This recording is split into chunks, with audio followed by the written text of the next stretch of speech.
every year. The global supplement industry collects somewhere in the neighborhood of $150 billion from people who are desperately trying to feel better. Vitamins in capsule, powders in plastic tubs, extracts stripped of everything that made the original plant work in the first place. And while all of that is happening, while people are standing in pharmacy aisles reading the backs of bottles, the answer has been sitting in a very old book the whole time. Not as a metaphor, not as poetry, as a literal, practical record of what people ate, what they carried with them on long journeys, what they fed soldiers and prophets and kings when bodies needed to recover. Today, we're breaking down 13 snacks with deep roots in biblical tradition foods, named in specific passages, carried across deserts, offered in temples, and pressed into the hands of people who were exhausted, sick, or starving. And for each one, we're going to show you exactly what modern nutritional science has now found inside them. Pay close attention to number 7. It's a food most people over 60 have eaten at some point and regularly toss the most valuable part of in the trash without knowing it. And stay with us through number 5, because there's a story there, a man alone in the wilderness. 3 days from collapse. That is going to change how you look at what you keep in your kitchen. Number 13. Raisin cakes with honey and warm spices. In 2 Samuel chapter 6, when David finally brings the Ark of the Covenant into Jerusalem after years of war and wandering, he doesn't celebrate with gold or feasting on rich meats. He distributes food to the entire gathered crowd: bread, a portion of meat, and raisin cakes, something pressed into everyone's hands, from the highest official to the lowest servant. Interestingly, raisin cakes also appear in the book of Hosea, not positively, but as offerings used in idol worship, which tells you something important. These were beloved enough to be considered worthy of the sacred, ordinary food elevated. The ancient Egyptians pressed raisins and honey together with spices into dense, portable cakes centuries before David's time. The Persians carried dried fruit cakes on military campaigns as concentrated fuel, and in North Africa, variations of honey-spiced dried fruit preparations have never gone away. They've simply changed their names across the generations. What's inside this snack holds up well under examination. Raisins concentrate the iron and potassium of fresh grapes into a smaller package. 1/4 cup of raisins gives you roughly 6% of your daily iron needs. Meaningful for anyone experiencing the low-grade fatigue that often accompanies iron depletion in older adults. Honey contributes hydrogen peroxide-generating enzymes, specifically glucose oxidase, that create mild antimicrobial activity. This isn't folk medicine speculation. It's the mechanism behind medical-grade Manuka honey wound dressings used in hospitals today. Cinnamon, which appears in Exodus 30 as a key ingredient in sacred anointing oil, contains a compound called cinnamaldehyde. Multiple clinical studies, including a 2003 trial published in Diabetes Care, found that as little as 1 gram of cinnamon daily was associated with improved fasting, blood sugar, and reduced LDL cholesterol in adults with type 2 diabetes. Though researchers note these findings require replication in larger populations before strong conclusions can be drawn. To prepare a version at home, combine 1 cup of chopped raisins with a 1/2 cup of rolled oats and 2 tablespoons of raw, unfiltered honey, the kind that may be slightly cloudy or even crystallized, which is a sign it hasn't been over-processed. Add a generous 1/2 teaspoon of cinnamon and a small pinch of nutmeg. Press firmly into a parchment-lined pan and refrigerate for at least 2 hours before cutting into squares. No baking required. The ancient world didn't have blood sugar monitors or cholesterol panels. What they had was the observation that certain foods made people feel steadier, stronger, and more alert the morning after eating them. The compounds researchers are now naming inside these ingredients may be exactly why. Number 12. Roasted chickpeas with cumin and lemon zest. Chickpeas are not named by that word in most English translations of the Bible, but they were among the most widely cultivated legumes across the ancient Near East. Grown throughout the territories, described in Scripture as early as the Bronze Age. What is named directly is cumin. In Isaiah chapter 28, A farmer is described harvesting cumin with care using a threshing rod. Not a heavy threshing sledge, because the seed is too delicate to survive rough handling. A small detail that speaks to how seriously this spice was regarded. The Egyptians placed cumin in tombs, alongside other preserved goods, signaling its value as both a food and a preservative. Ancient Greek physicians, including Dioscorides in the 1st century, recommended cumin, specifically for digestive discomfort. And in the Ayurvedic tradition, jeera, the Sanskrit name for cumin, was prescribed for exactly the same purpose, settling the stomach after heavy food. 3 entirely separate civilizations, arriving at the same conclusion. A single cooked cup of chickpeas delivers approximately 15 grams of protein and 12 grams of fiber. But what often goes unmentioned, quote, that chickpeas are rich in resistant starch, a type of carbohydrate that resists digestion in the small intestine and instead travels to the colon, where it feeds beneficial bacteria and produces short-chain fatty acids, particularly butyrate, which is a primary energy source for the cells lining your colon. Research from institutions, including Wageningen University in the Netherlands, has linked resistant starch intake to improved gut barrier function and reduced markers of systemic inflammation. Cumin's active compound, cuminaldehyde, has demonstrated antioxidant activity in laboratory studies, and thymoquinone, present in small amounts in cumin, has been researched for anti-inflammatory properties, though amounts in culinary use are modest. Here is a preparation detail that changes everything. Dry the chickpeas completely before roasting. Drain and rinse a can of chickpeas. Then spread them on a clean kitchen towel and pat aggressively. Let them sit uncovered for 10 minutes. Any moisture remaining will steam the chickpeas rather than roast them, and you'll get something soft instead of properly crisp. Toss with a tablespoon of good olive oil, a teaspoon of ground cumin, half a teaspoon of smoked paprika, and sea salt. Roast at 400 degrees Fahrenheit for 25 to 30 minutes. Shaking the pan once halfway through. Remove from the oven and immediately zest half a lemon over the hot chickpeas. The heat releases the lemon's essential oils from the zest in a way that cold application simply cannot replicate. The cumin farmer in Isaiah wasn't being precious about his harvest. He was being precise. There's a reason that particular word care finds its way into an agricultural passage in a prophetic book. Precision in how you handle a plant affects what it delivers. Number 11. Olives with flatbread and fresh herbs. The dove that returns to Noah's Ark in Genesis chapter 8 is carrying something specific. Not a twig. Not a leaf from a random tree. An olive leaf. A freshly plucked one. Which told Noah something critical. Not just that land existed, but that something was alive and growing on it. In a world that had just been destroyed, the olive tree had survived. The olive branch, as a symbol of peace and renewal, didn't emerge from poetry. It emerged from observation. The olive tree can live for 1,000 years. It can survive drought, fire, and severe pruning that would kill almost any other fruit tree.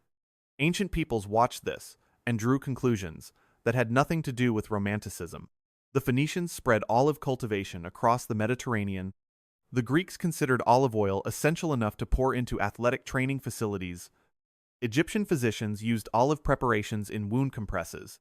All of them, independently, found the same tree useful in the same ways. The specific compound doing much of the work in whole olives, not just the oil pressed from them, is called oleuropein.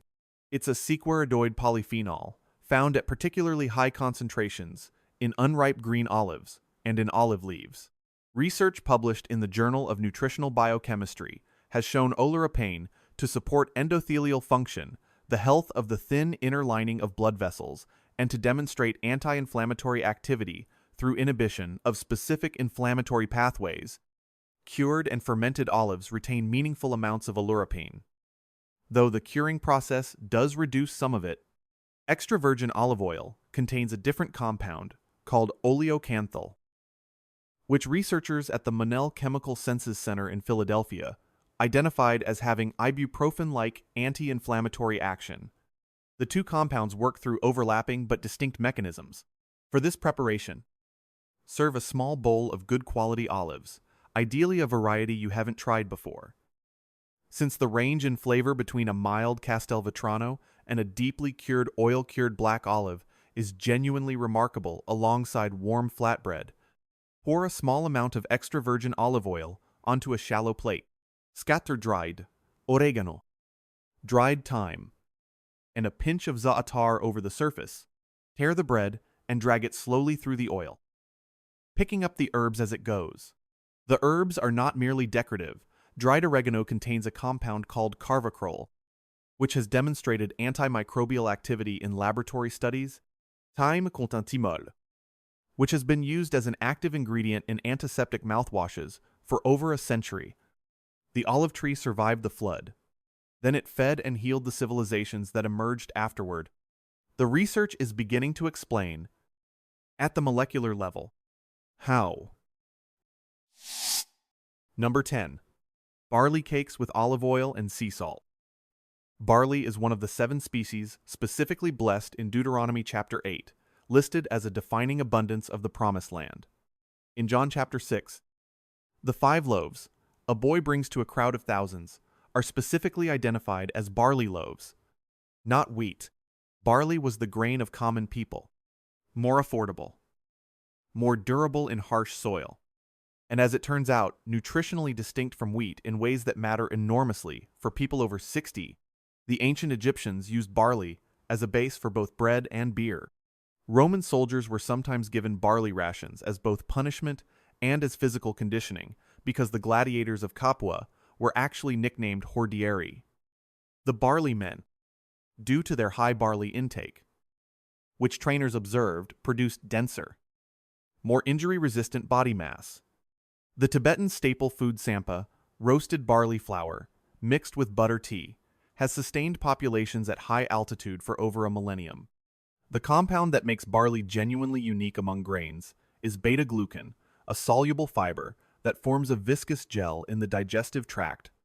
The FDA has authorized a qualified health claim for beta-glucan's role in reducing cardiovascular disease risk when consumed at a minimum of 3 grams per day. Barley contains more beta-glucan per gram than oats. That gel formed in the gut slows the absorption of glucose and bile acids, which are the precursors to new cholesterol. Research from the University of Toronto found that regular barley consumption reduced LDL cholesterol by approximately 7% in controlled trials, modest but consistent enough to be clinically meaningful over time. Barley also contains tocols, a form of vitamin E, and a compound called tocotrienol, which has been studied for its ability to inhibit an enzyme called HMG-CoA reductase. That is the same enzyme that cholesterol-lowering statin medications target. To prepare barley cakes, cook 1 cup of pearl barley in 2.5 cups of water until the liquid is absorbed and the grains are soft. Allow to cool slightly. Then mash with a fork into a rough dough. It won't be perfectly smooth, and that's fine. Form into small flat rounds about the size of your palm. Cook in a lightly oiled skillet over medium heat for 3 to 4 minutes per side until a golden crust forms. While still warm, drizzle with extra virgin olive oil and a light pinch of flaked sea salt. The salt draws out the earthy, slightly nutty flavor of the barley in a way that no other seasoning quite matches. The gladiators didn't eat barley because someone told them it was healthy. They ate it because they felt the difference. The biochemical explanation came about 2,000 years later. Number 9. Pistachios and dates. In Genesis chapter 43, when Jacob sends his sons back to Egypt to secure grain during the famine, he instructs them to bring gifts for the Egyptian official, and he names pistachios specifically, alongside almonds. This wasn't a casual choice. Jacob was sending the finest things his land produced as a gesture of goodwill toward a powerful and potentially hostile foreign authority. That pistachio trees grew in this region, and that their nuts were considered worth presenting to foreign rulers, is itself a kind of cultural nutritional endorsement. Dates come with an equally clear, textual record. Many scholars believe that the honey in the phrase "a land flowing with milk and honey" referred at least partially to dibs, date syrup, pressed from dates and reduced into a thick, sweet paste that was a primary sweetener throughout the ancient Near East, long before refined sugar existed. The Babylonians recorded date cultivation on clay tablets. Ancient Egyptians buried dates in tombs for use in the afterlife. Pistachios contain a carotenoid compound called lutein and zeaxanthin, the same antioxidants heavily associated with macular health. For adults over 60, the gradual accumulation of oxidative damage in the retina is a primary driver of age-related vision changes. And both the age-related eye disease study and subsequent AREDS2 trials have identified lutein and zeaxanthin as nutrients associated with reduced risk of progression to advanced macular degeneration. Pistachios are among the handful of nut sources that contain meaningful amounts of these carotenoids. They also provide a notable amount of vitamin B6. 1 ounce delivers roughly a quarter of the recommended daily intake, which plays a direct role in the production of neurotransmitters, including serotonin and GABA, compounds involved in mood regulation and sleep quality. Dates provide a natural rapid-release energy source through fructose and glucose. But the key is pairing them with pistachios. The healthy fat and protein in the nuts significantly slow the absorption of the date's natural sugars, smoothing what would otherwise be a noticeable blood sugar spike into a gradual, sustained release of energy. Buy pistachios in the shell. The physical act of cracking each one open slows your eating naturally. Research on this specific question, sometimes called the pistachio principle, has found that in-shell consumption reduces caloric intake by roughly 40% compared to eating pre-shelled nuts without people feeling deprived. The gift Jacob chose to send wasn't random. It was the best of what the land had actually produced. Sometimes the oldest recommendation is still the right one. Number 8. Roasted almonds. In Genesis chapter 43, almonds travel alongside pistachios as part of Jacob's carefully selected gift to Egypt.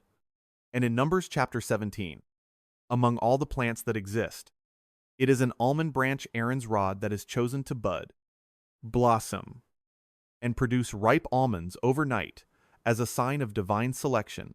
The almond in Hebrew is shakt, from a root word meaning to watch or to be awake, because the almond tree is the first to wake after winter, blossoming in late January or early February, before any other tree shows signs of life.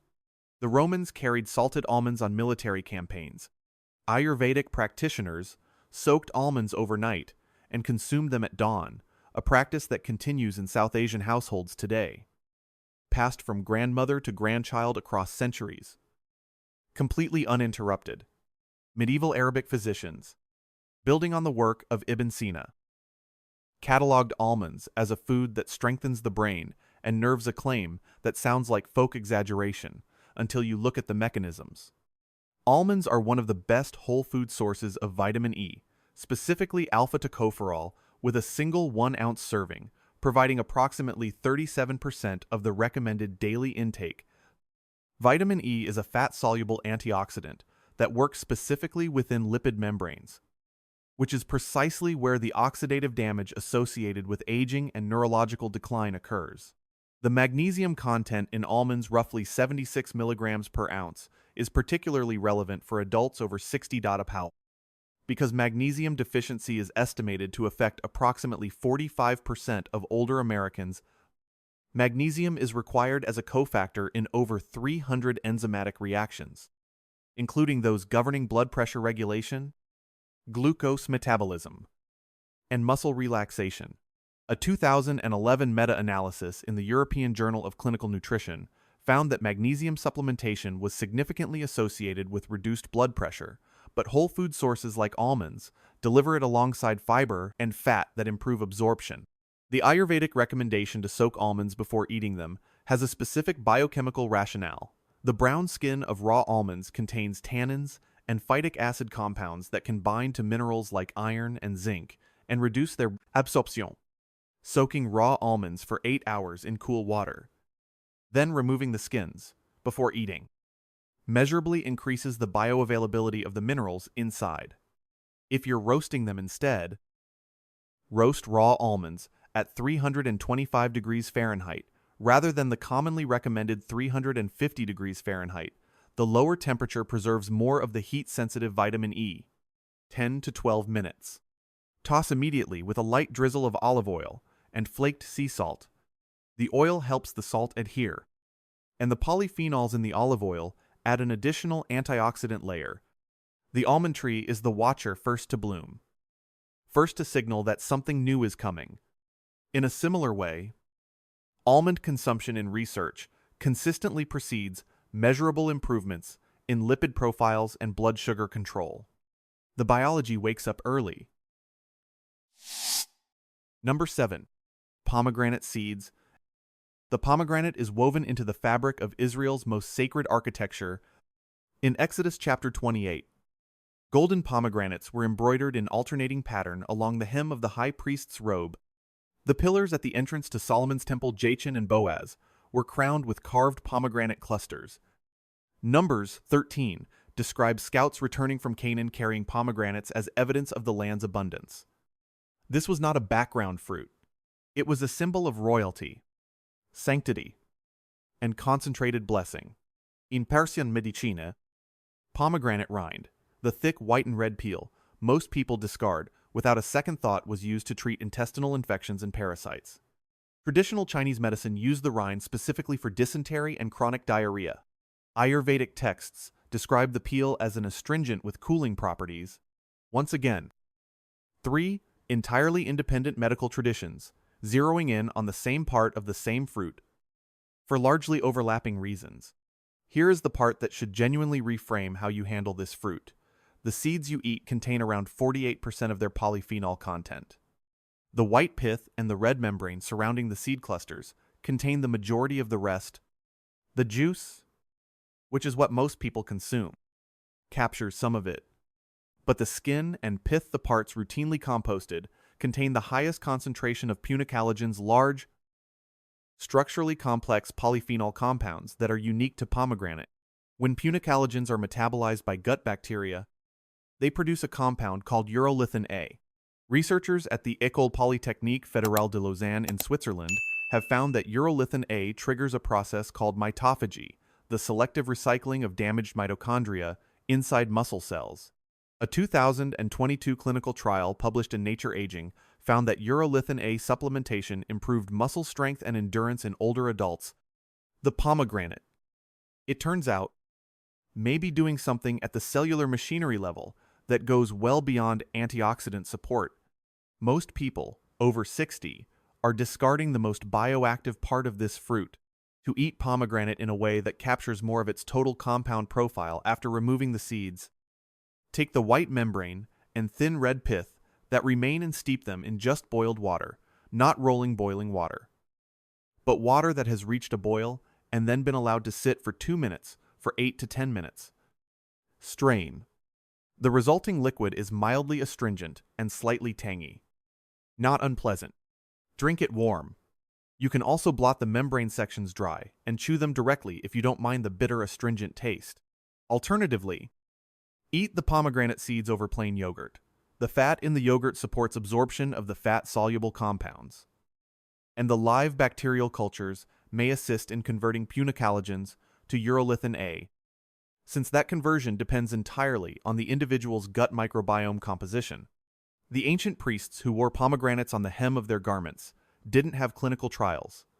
They had thousands of years of watching what happened to people who ate them. The researchers are now working their way through the biochemistry, layer by layer. If this kind of ancient knowledge resonates with you, the idea that the answers were already there, waiting to be understood, hit the like button and subscribe, because what's coming in the second half of this list goes even deeper. Number 6. Lentil dip with flatbread and olive oil.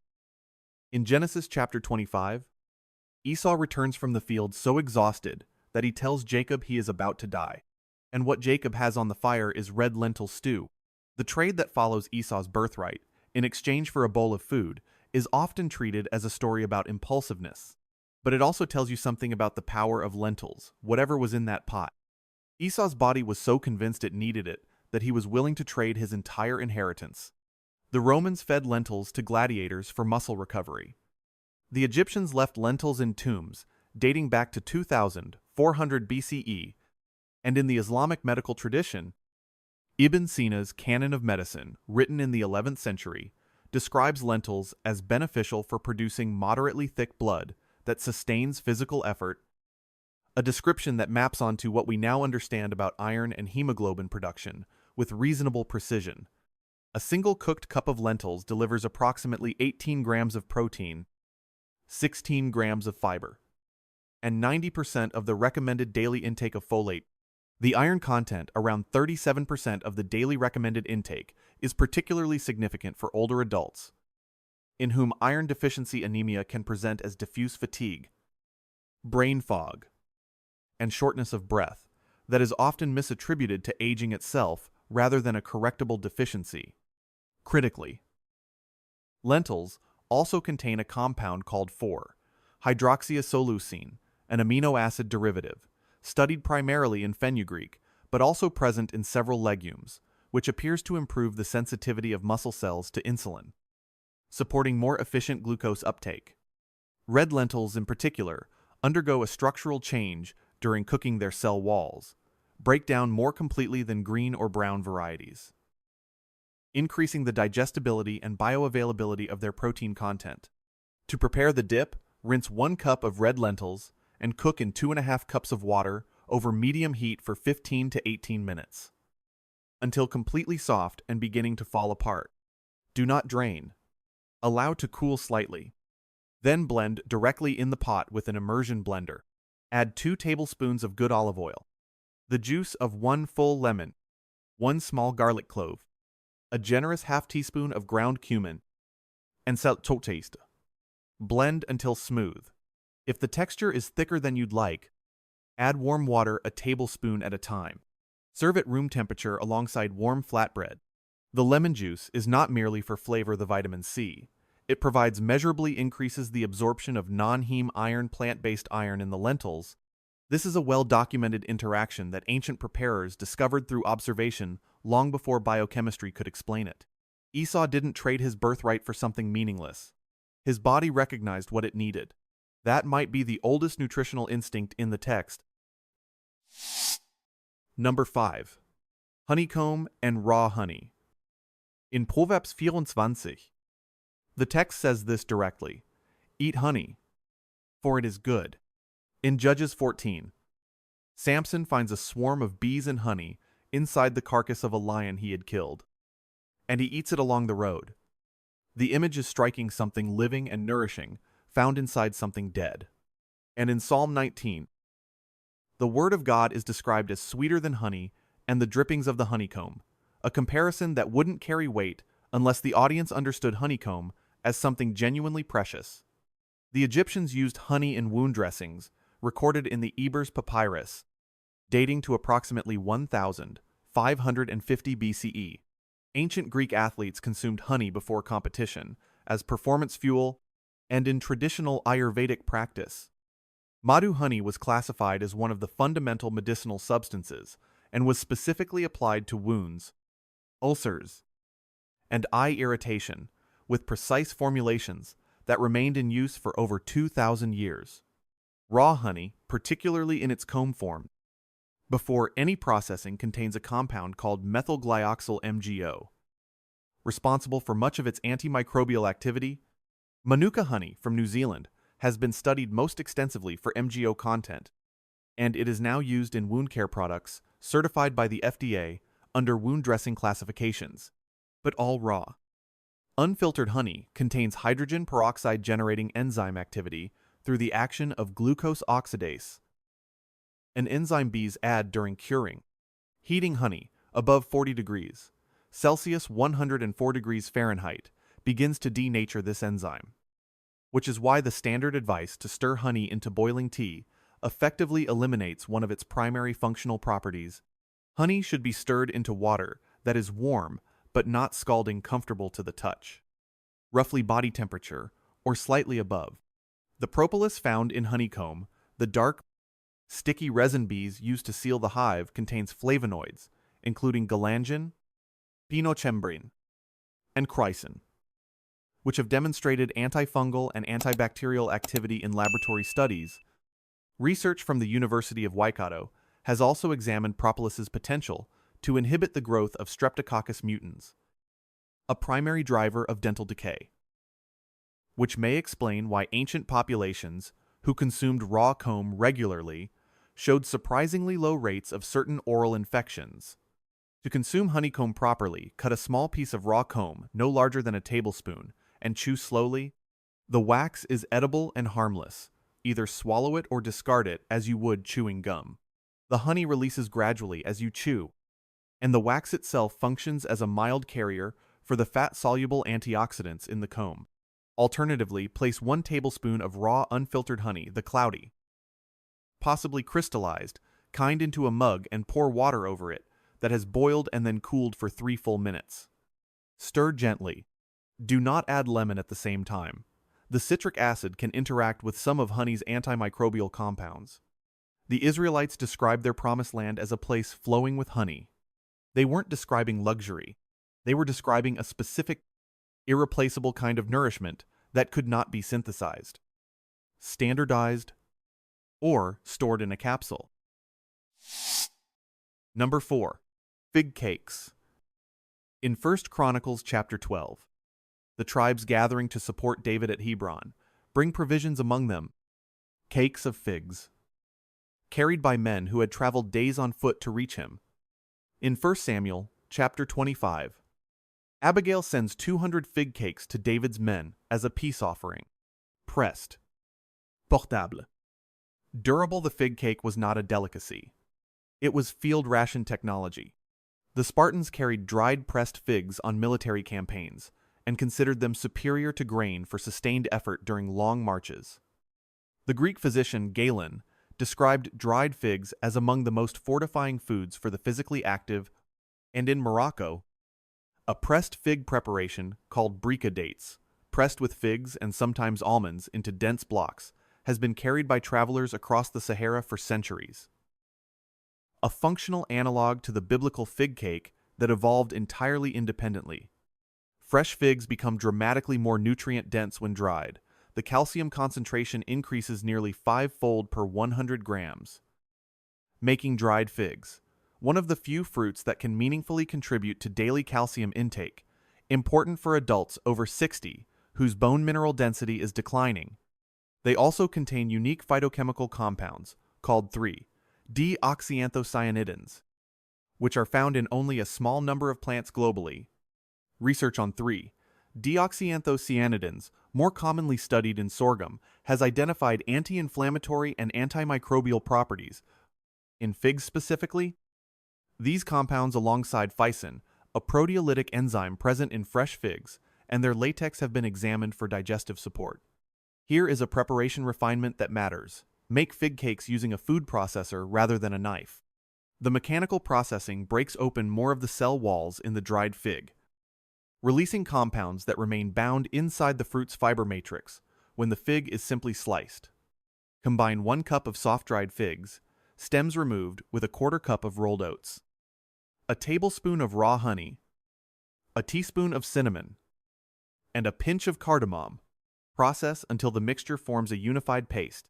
Press firmly into a parchment-lined container, approximately 1 inch deep. Refrigerate for 2 hours until firm. Cut into squares. These keep for 2 weeks in the fridge.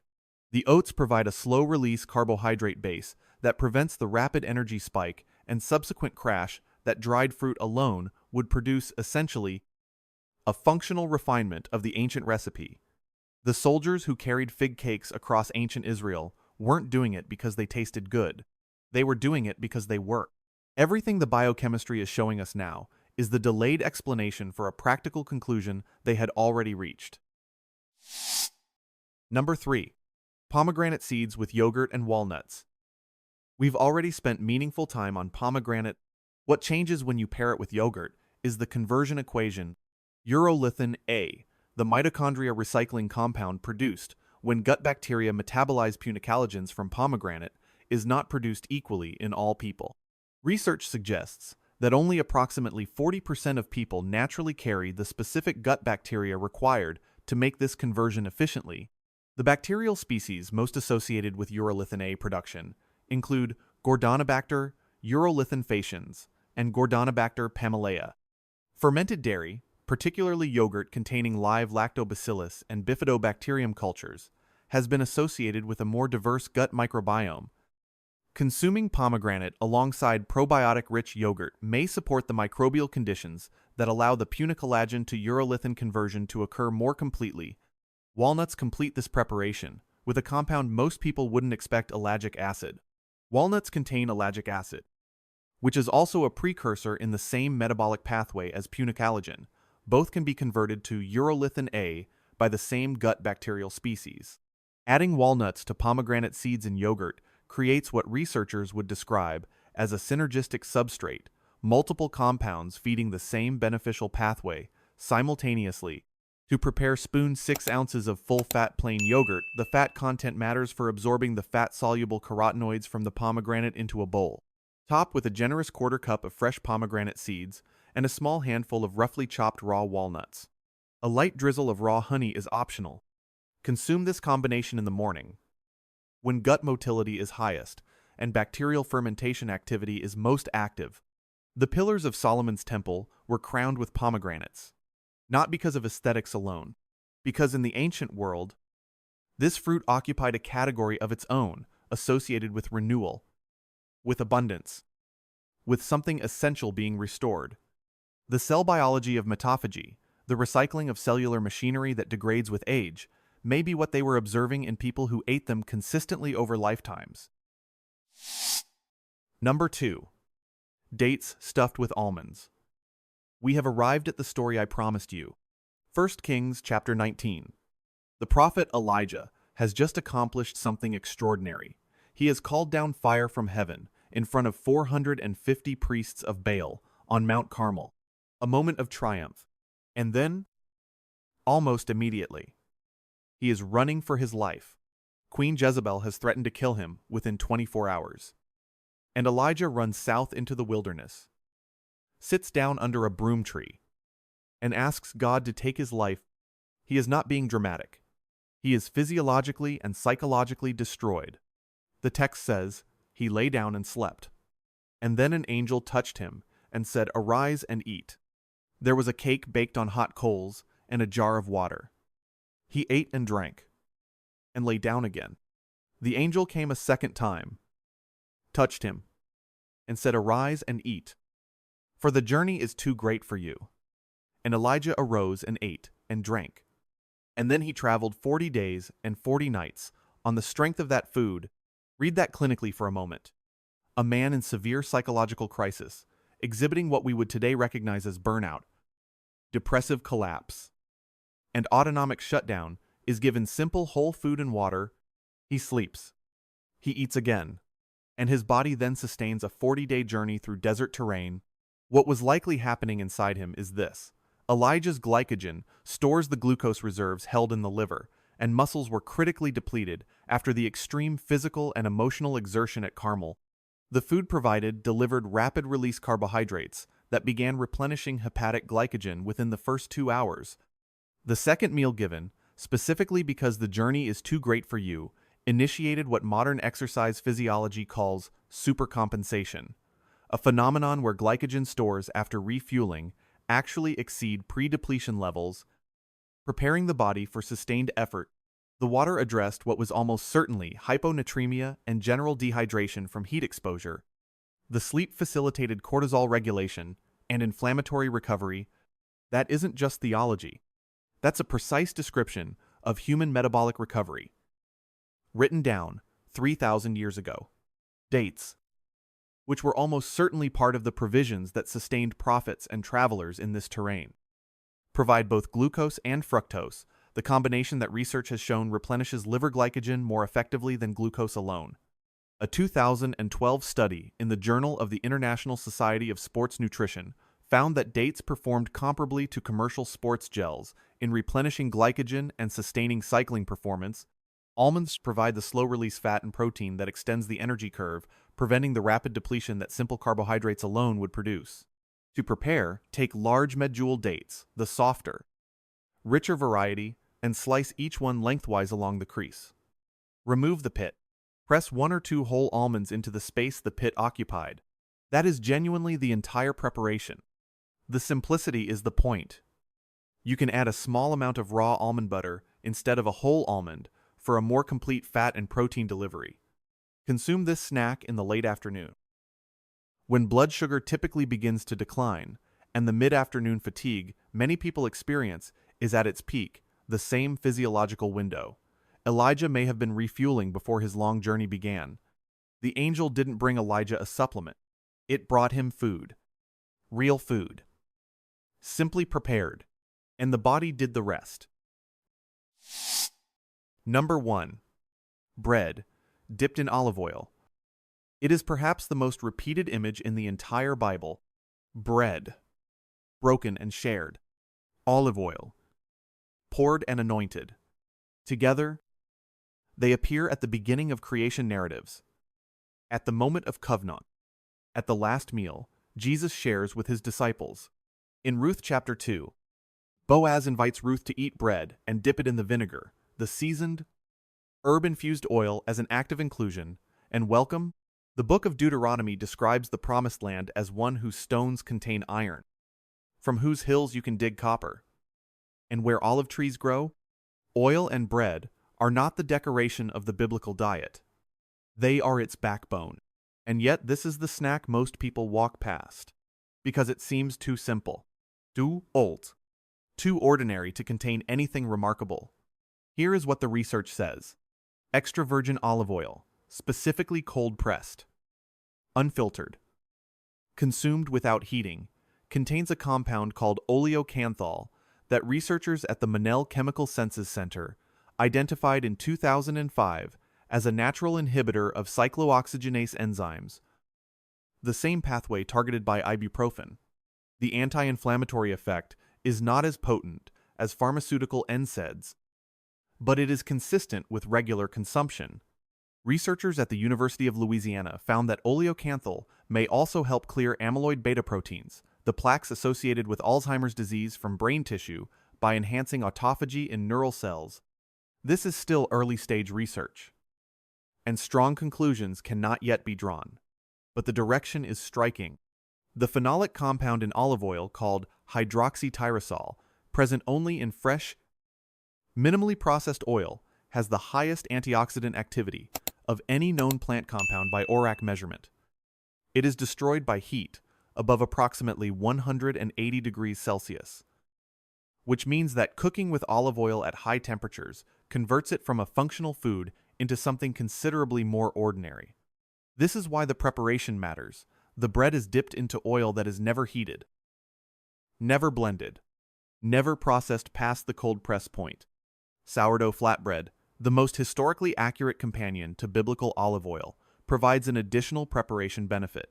The long fermentation process reduces the phytic acid content of the grain by up to 60%, measurably increasing the bioavailability of its magnesium, zinc, and iron content. The lactobacillus fermentation that creates sourdough also partially predigests the gluten proteins, which many people with mild gluten sensitivity tolerate significantly better than commercially yeasted bread. To prepare this correctly, pour approximately 2 tablespoons of fresh, cold, unfiltered extra virgin olive oil onto a flat plate. The oil should be green gold in color. Scatter dried oregano, a pinch of dried thyme, a small amount of za'atar if you have it, and a few flakes of good sea salt across the surface. Tear a piece of warm sourdough flatbread, warm enough to smell but not to burn your hands, and drag it slowly through the oil, letting it absorb rather than just skim the surface. Eat slowly. This is not a snack to rush. Taste the bitterness in a good olive oil. That slight back-of-the-throat sharpness is the oleocanthal. If an olive oil tastes like nothing at all, it has been processed past the point where most of its functional compounds still exist. We have been through 13 foods today. Ancient owns. Humble ones. Foods that a shepherd carried, that a prophet ate in a desert, that priests wore on the hems of their garments, that farmers carefully harvested with specific tools for specific reasons. And here is the thread that runs through all of them. Every single one of these foods, every compound we've named, every mechanism we've described is found in the food as it actually grows. As it was actually eaten, the punicologens in pomegranate membrane, The oleocanthal in unheated extra virgin oil, the glucose oxidase enzymes in raw honey, the beta-glucan in whole barley, the ellagic acid in the skin of the walnut, the resistant starch in chickpeas, industrial processing, the heating, the refining, the bleaching, the isolating of single components and stripping away of everything else does something very specific to these foods. It concentrates the parts that taste sweet, or look clean, or have a long shelf life, and it discards the parts that do the work. The pomegranate membrane ends up in the compost. The olive oil is heated until the oleocanthal is gone. The honey is ultrafiltered and treated at temperatures that denature its enzymes. The barley is refined until the beta-glucan is largely stripped away. The chickpeas are processed into a powder that loses much of its resistant starch structure.